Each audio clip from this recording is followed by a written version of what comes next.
Bonjour et bienvenue dans votre nouvel épisode des Rendez-vous du risque sur les outils de l'analyse a priori. Dans cette vidéo, je vous propose le SWOT, matrice de comparaison des éléments externes et internes positifs et négatifs du projet.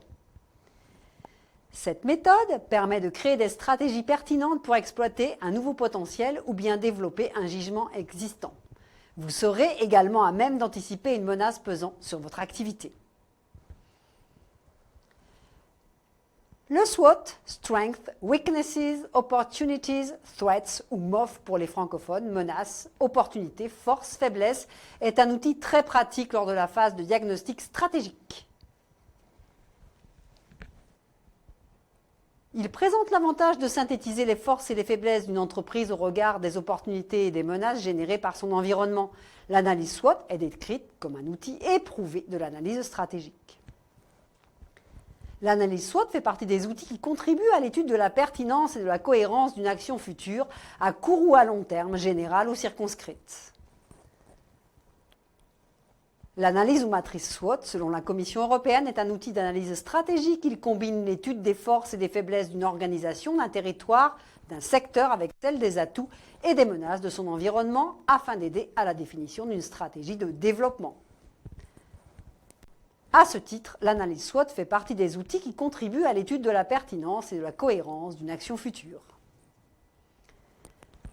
Dans le cadre de l'élaboration d'une décision, le but de l'approche est de faire en sorte que les décideurs prennent en compte l'ensemble des facteurs internes et externes de manière à maximiser les potentiels des forces et des situations favorables et à minimiser les répercussions des faiblesses et des menaces. Dans le cadre d'une évaluation, l'analyse SWOT sert généralement à l'évaluation préalable de programmes d'action, en aidant à formaliser les points positifs et négatifs et à identifier les facteurs de son environnement pouvant influer favorablement ou défavorablement sur le déroulement du programme d'action. L'analyse SWOT permet de réduire les incertitudes et d'affiner ou d'évaluer ainsi la stratégie envisagée.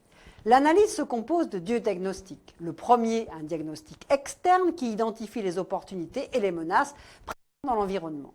Celles-ci peuvent être déterminées à l'aide d'une série de modèles d'analyse stratégique tels que l'analyse Pestel, le modèle des 5 forces de la concurrence proposé par Michael Porter ou encore une analyse de scénario.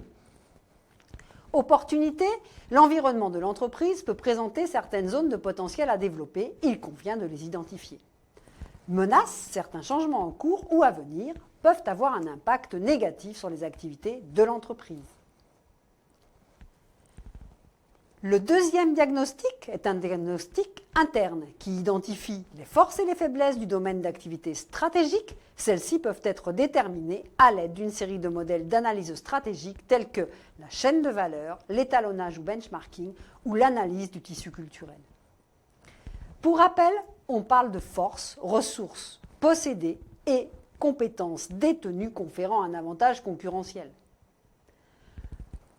On parle de faiblesse, manque au regard d'un, voire plusieurs facteurs clés de succès ou bien face aux concurrents.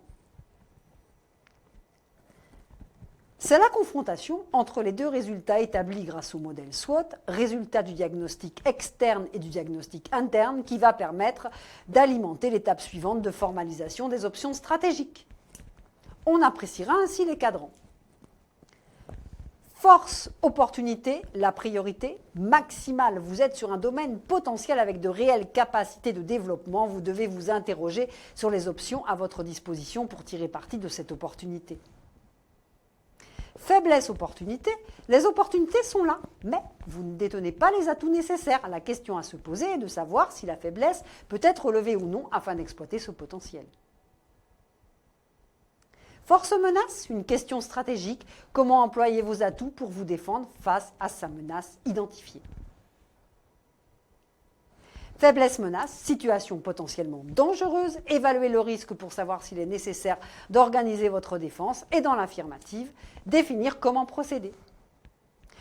Le modèle SWOT n'apporte une aide pertinente que dans la mesure où les questions initiales sont convenablement posées et que l'on puisse y répondre, et que l'on ait bien analysé chaque domaine en termes de performance, mais aussi d'importance.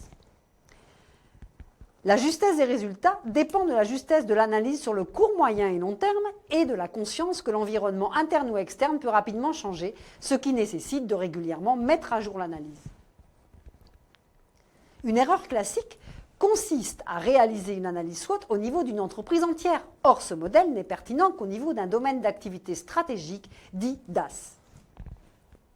En effet, par définition, chaque domaine d'activité stratégique se caractérise par une combinaison spécifique de facteurs clés de succès et de ressources de compétences, ce qui implique que le diagnostic externe et le diagnostic interne varient d'un domaine d'activité stratégique à un autre.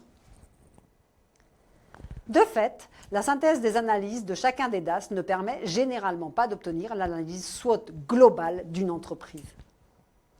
Les analyses SWOT peuvent être avantageusement conduites dans le cadre de programmes de développement durable.